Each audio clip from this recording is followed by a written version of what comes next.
So baka makalimutan natin to, meron siyang special request ni client. Hi guys! Welcome to another episode of Tiger Garage. So today we have another big project. This is a 2024 Ford Ranger Raptor. Yes, makita nito, Raptor, laki oh. So anong papagawa ni client? Papalitan natin yung front bumper, rear bumper, lalagyan natin ng roll bar, lalagyan natin ng power roller lid, lalagyan natin ng power side steps, papalitan natin ng mugs, papalitan natin ng gulong, ililift pa natin yung car. So basically, halos lahat lalagyan na natin. Halos lahat na maisip nyo accessories na pwede pang off-roading, kakabitan natin. So I'm pretty sure, paglabas nito, super angas ang itsura niya. So I hope you guys are excited on joining us in this journey on transforming this Ranger Raptor to our Monster Raptor. So as I always say, wait till you see. Let's go!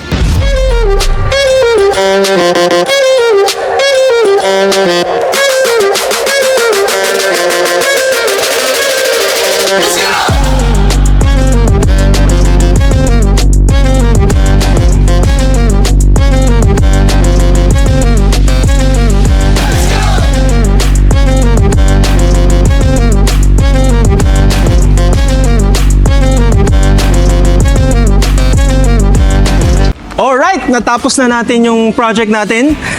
Makikita nyo sa harap, pinalitan natin ng front bumper, MCC, steel bumper. Super kapal yan at saka it's made of aluminum kaya hindi siya ganun kabigat. And then, pinalitan din natin ng Vector na front grille kaya super angas siya tignan ngayon sa harap. And then, special request ni client, gusto niya meron siyang antenna. So, kinabitan natin ng GME front antenna ngayon. So, wala naman radyo si client. Ang gusto niya lang maglagay ng ganito para lang makita nyo yung pinaka-front ng car niya. It's more for a guide than a antenna. So, yun yung mga ginawa natin sa harap. And also, hindi nyo na ma-miss is yung kanyang decals. Raptor style decals. So, kinabit din natin yan. So, ano pa mga kinabit natin? Punta tayo sa sides. Makikita nyo. Fuel na mugs with mated with Cooper tires. And then, special request ni client, gusto niya lumabas yung kanyang gulong. Kaya binigay natin yung special request ni client, ilabas yung gulong. And inilift din natin ng 2 inches, kaya mas mataas to ng 2 inches, pero hindi natin pinalitan yung shocks kasi Fox shocks siya from the factory. So, pinalitan lang natin ng King Springs. And syempre, matalsik yung mud. So, kinabitan din natin ng Raid na mud flaps. This is a newer brand in the market. So, hindi siya tulad ng iba, is gawa-gawa lang from goma. Ito, polyurethane siya. Hindi siya nadideform sa init, hindi rin siya natatanggal ng kulay. So, magandang materials yan. And then, pagdating sa side, yan, makikita nyo yung kanyang decals. Super angas siya tignan. As in, head turner siya ngayon sa road. And also, kinabitan din natin ng hammer stepboard. So, pagbukas ng pinto, ayan, bababa yung hammer na stepboard. Pag sarado, babalik ulit siya. And also, kinabitan din natin ng side awning para gusto ni client mag-camping-camping, hindi siya mainitan. So, sakto to, 1.5 meters to, para hindi siya sobrang haba naman. And then, kinabitan din natin ng hammer na roll bar para bumagay sa build niya. And then, pagdating sa likod, kinabitan din natin ng Shark na side steps. So, si client, hindi siya ganun katangkad. Kaya, request ni client, gusto ko may side steps para pag mas madali ang pag-akit tsaka baba ko. So, ako nga, medyo nahirapan eh. Anyway, so, pinalitan din natin ng rear bumpers. This is a MCC, aluminum na full bumper. So, super tigas din yan. Ang kagandahan nito, kompleto din yung kanyang lightings. So, ayan, pag ni-start natin yung car, pag nagpreno siya, magpreno din yung kanyang taillights. Signal lights nga. Ayan o, pag signal lights, kasama din yan. And then, brake ka, tapos reverse.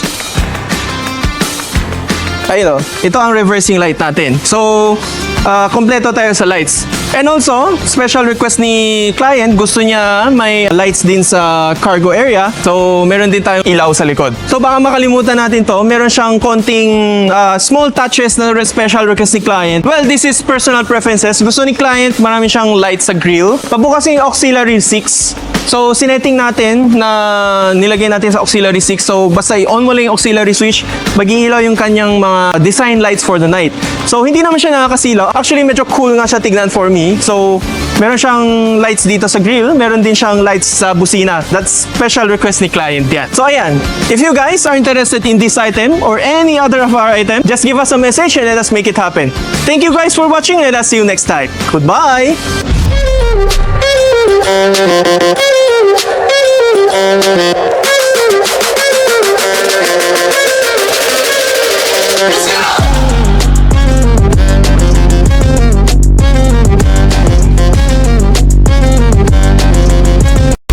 and I'll see you next time.